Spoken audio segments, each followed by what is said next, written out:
So how do you change to the light mode on iPhone? Let's get started. If you're new on this channel, make sure you subscribe so you don't miss tutorials and videos like this one.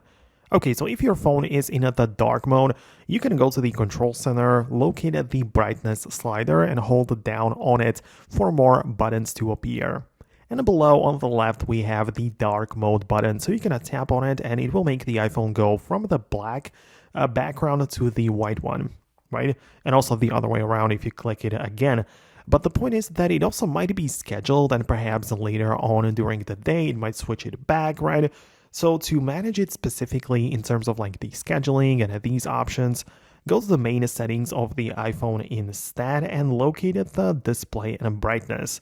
And at the top, again, you can pick the light or dark mode, but also there is the automatic toggle below, which as I mentioned, can also switch it automatically. And also you get to decide if you want to use it sunset to sunrise or choose a custom schedule. But if you turn it off completely, then it doesn't really matter, right? So that's how you can change it.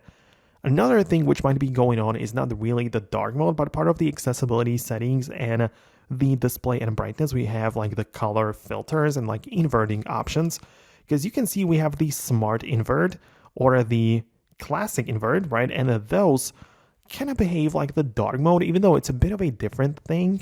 But I guess if if the first method that I showed you didn't work out for you, then this one will most definitely get the job done. So let me know in the comments below if you managed to make it work and change the iPhone to the light mode again. Thanks a lot for watching. Stay tuned for more, and I'll see you later in the next tutorials as well. So thanks a lot, and I'll see you later.